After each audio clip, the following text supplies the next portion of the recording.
Hi, welcome back to infinite creation. இன்றைக்கி வந்து டேங்கியான ஒரு ரெசிபி, டேமரின் பிக்கிள். இந்த ரெசிபி செய்கிறதுக்கு நான் கருப்பான புளி எடுத்திருக்கேன். அதாவது இது கொஞ்சம் நாளான புளி. நார்மலாக புது புளி வாங்கினதும் அதில் விதைகள்லாம் ரிமூவ் பண்ணிவிட்டு உப்பு கலந்து பரணியில் போட்டு வச்சுருவோம். ஸோ அது நாட்கள் ஆக ஆக அந்த புளி வந்து கொஞ்சம் கருப்பாக இருக்கும். இந்த பழைய புளியில் தான் புளிப்பு சுவை வந்து கொஞ்சம் அதிகமாக இருக்கும்.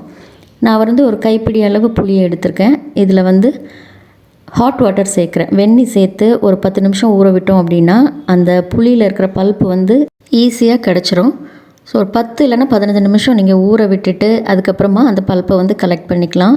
இல்லைன்னா கையால் லைட்டாக நீங்கள் பிசைஞ்சு விட்டால் கூட போதும். இந்த சூடு வந்து கொஞ்சம் ஆற ஆரம்பித்ததும் கையால் நீங்கள் பிசைஞ்சு விட்டிங்கன்னா கூட அந்த பல்ப்பு வந்து ஈஸியாக கிடைக்கும். பாருங்கள், இப்போவே அதில் வந்து பல்ப்பு வந்து ஊற ஆரம்பித்தாச்சு. ஹாட் வாட்டரில் புளி வந்து நல்லா ஊறியிருக்கு, பல்ப்பு வந்து நல்லா வந்திருக்கு. ஸோ இப்போது நம்ம என்ன பண்ணலான்னா, இதில் இருக்கிற அந்த நாரெல்லாம் நம்ம ரிமூவ் பண்ணிடலாம். ஏற்கனவே இது வந்து விதைகள் நீக்கப்பட்ட புளி தான். நாரை மட்டும் நம்ம ரிமூவ் பண்ணிடலாம். அந்த புளி வந்து அப்படியே தான் இருக்கும், அதை வந்து நம்ம ரிமூவ் பண்ண வேண்டாம். சிலருக்கு வந்து அந்த புளி துண்டாக இருக்கிறது பிடிக்காது. அப்படின்னா நீங்கள் வந்து மிக்சியில் லைட்டாக அரைச்சி எடுத்துட்டிங்கன்னா ஃபுல்லாக பல்ப்பு மாதிரியே தான் இருக்கும். ஸோ இப்போ அந்த நாரெல்லாம் தனித்தனியாக எடுத்துடலாம். நான் பழைய புளி யூஸ் பண்ணியிருக்கிறதால இந்த பிக்கிள் வந்து கருப்பு நிறத்தில் இருக்கும். ஸோ நம்ம ஃப்ரெஷ்ஷான புது புளி யூஸ் பண்ணோம் அப்படின்னா இது வந்து ப்ரௌன் கலரில் இருக்கும். புளியில் இருந்த நார் எல்லாத்தையுமே இப்போ தனியாக பிரித்தாச்சு. புளி பேஸ்ட்டை வந்து தனியாக எடுத்தாச்சு. அடுத்தது அதில் சேர்க்க வேண்டிய பொருள் பார்த்திங்கன்னா சர்க்கரை. நான் இன்றைக்கி எடுத்துருக்கிற புளியோட அளவுக்கு ஏற்ற மாதிரி சர்க்கரை எடுத்துருக்கிறேன். இது வந்து கிட்டத்தட்ட 250 ml, 1 கப் அளவு சர்க்கரை எடுத்திருக்கேன். சர்க்கரை பாகு தயாரிக்கணும். டைரெக்டாக கூட இதை அப்படியே புளியில் சேர்க்கலாம். பட் சில நேரம் சர்க்கரையில் வந்து மண் ஏதாவது இருக்கும். அதை ஃபில்ட்ரு பண்ணுறதுக்காக நாம் வந்து சர்க்கரை பாகு தயார் செஞ்சுட்டு அதுக்கப்புறமா அதை ஃபில்ட்ரு பண்ணி எடுத்துடலாம்.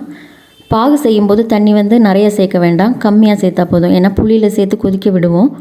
நிறைய தண்ணி சேர்த்துட்டோம் அப்படின்னா நிறைய நேரம் கொதிக்க விட வேண்டியிருக்கும்.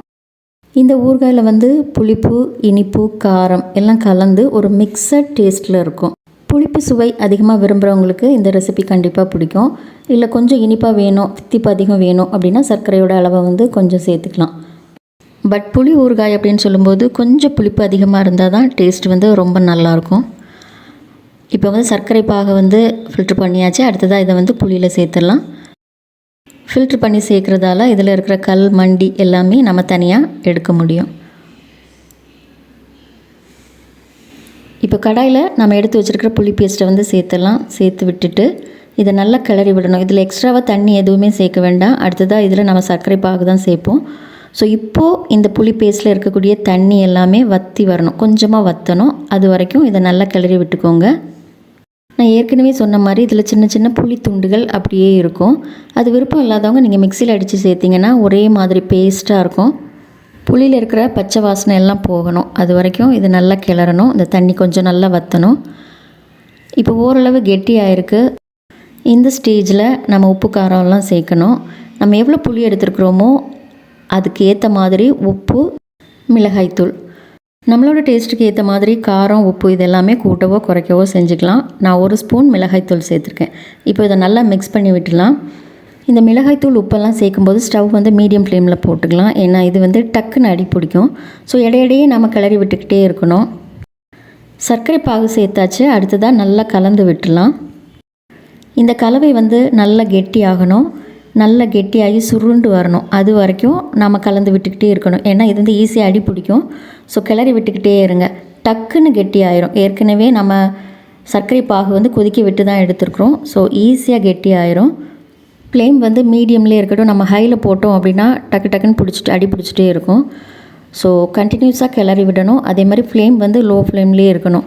இப்போ பாருங்கள், நல்லா கொதிச்சாச்சு. இப்போ நல்லா சுருண்டு வந்தாச்சு. அந்த பாத்திரத்தில் ஒட்டாமல் நல்லா இலகி வர ஆரம்பித்தாச்சு. ஸோ இந்த ஸ்டேஜில் நம்ம ஸ்டவ் ஆஃப் பண்ணிக்கலாம். நம்மளோட புளி ஊறுகாய் ஈஸியாக சூப்பராக தயாராகிடுச்சு. உங்களுக்கு இன்னும் கெட்டியாக வேணும் அப்படின்னா இன்னும் கொஞ்சம் நேரம் நீங்கள் வச்சுட்டு அதுக்கப்புறமா ஸ்டவ் ஆஃப் பண்ணிக்கலாம். சூப்பரான டேங்கியான டேமரின் பிக்கிள் அருமையாக தயாராகிடுச்சு. இது வந்து நம்ம வீட்டில் வெஜிடேரியன் ரெசிபீஸ் நிறையா பண்ணும்போது நிறைய டைப்பில் ஊறுகாய் பண்ணுவோம் இல்லையா, அந்த டைமில் இந்த மாதிரி புது ஊறுகாய் ஒன்று நீங்கள் ட்ரை பண்ணி பார்க்கலாம். 2 வாரங்கள் வரைக்கும் இதை தாராளமாக யூஸ் பண்ணலாம். அதுக்கப்புறம் யூஸ் பண்ணணுன்னா நீங்கள் ஃப்ரிட்ஜில் ஸ்டோர் பண்ணி யூஸ் பண்ணிக்கலாம். நான் வந்து ஓணம் ஃபங்க்ஷனுக்காக இதை ப்ரிப்பேர் பண்ணியிருக்கேன். இந்த ரெசிபி வந்து கொஞ்சம் நாள் ஆக ஆக அதோடய டேஸ்ட் வந்து இன்னும் என்ஹான்ஸ் ஆகும். ஸோ இன்னும் ஒரு இன்ட்ரெஸ்டிங்கான ரெசிபியில் நம்ம மறுபடியும் சந்திக்கலாம்.